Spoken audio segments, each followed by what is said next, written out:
ये मांग यदि सरकार करती है तो सबसे निम्न स्तरीय मांग है। सरकार तो सरकार होती है, सरकार तो दान देना चाहिए। पहले के जो राजा महाराजा होते थे, वो जो राजा महाराजा अपने क्षेत्र के जो मंदिर होते थे उनको ज़मीन जायदाद देते थे, ब्राह्मणों को ज़मीन देते थे कि आप इसके ऊपर खेती करो और मंदिरों का संचालन करो।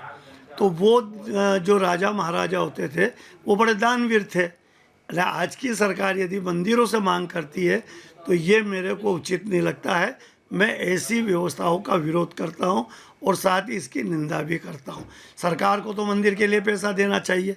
दान जो आता है, चढ़ोतरी जो आती है, वहाँ के जो प्रबंधक लोग हैं वो प्रबंधक लोग अपनी एक व्यवस्था चलाते हैं। उस मंदिर की व्यवस्था में अनेकों प्रकार की व्यवस्था होती है। भगवान का भोग होता है, भगवान के आभूषण होते हैं, भगवान की पोशाकें होती है, प्रतिदिन का भगवान का अन्य खर्च होता है। वहाँ जो पुजारी होते हैं उनके मानदेय या वेतन या जो भी उनकी व्यवस्था होती है वो होता है, कर्मचारी होते हैं। ये सारा दान का पैसा इस तरीके से चलता है। उसके बाद भी कई मंदिरों में अन्नछत्र चलाए जाते हैं, धर्मशाला निःशुल्क चलाई जाती है। तो ये सारी मंदिर प्रबंध कमेटियाँ करती है। जब मंदिर प्रबंध कमेटियाँ ये सारी व्यवस्थाएं देती है तो सरकार को अपनी निजी योजना, शिक्षण से हो या अन्य किसी से संबंधित हो, वो अपने खजाने से करे। यदि उनको हो तो पत्र लिखे, सरकार प्रबंधकों को लिखे कि आप भी अपने मंदिरों से शिक्षण व्यवस्था चालू करें। तो वो मंदिर ट्रस्ट निर्णय लेगा, यदि उसे उचित लगेगा तो वो जारी करेगा और नहीं उचित लगेगा तो नहीं करेंगे। लेकिन नाम उस प्रबंधक का होगा, वहाँ के प्रबंधन कमेटी का नाम होगा, मंदिर का नाम होगा, न कि सरकारी योजना। जहाँ जहाँ भी मंदिर है और यदि सरकारी योजनाओं का उपयोग वहाँ के दान से करते हैं तो ये सब एक प्रकार से पाप का कार्य कर रहे हैं, पाप कमाने का काम कर रहे हैं।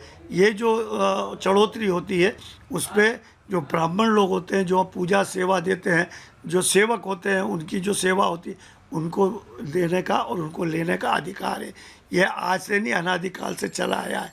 सरकार इस तरीके की, यदि हिमाचल सरकार इस तरीके की मांग करती है तो ऐसा प्रतीत होता है कि सरकार अब कहीं न कहीं किसी भी प्रकार से नग्गी भूखी हो चुकी है, जो मंदिरों का दान भी अपनी योजनाओं के तहत मांगती है।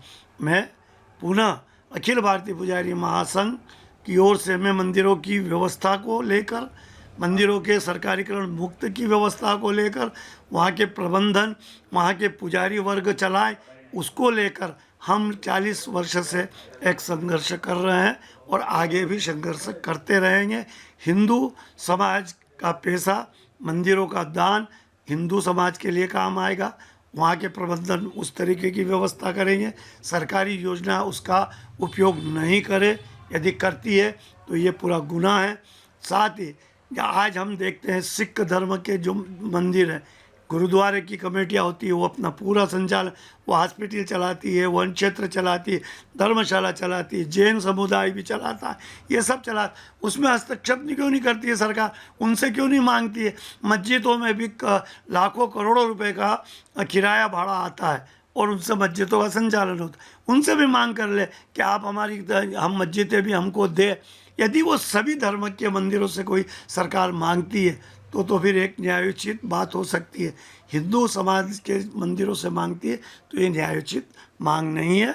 हम पुनः इसकी भर्त्सना करते हैं और आशा करते हैं हिमाचल प्रदेश सरकार से और वहाँ के मुख्यमंत्री जी से कि ये अपनी जो योजना का जो पत्र दिया है वो वापस लें।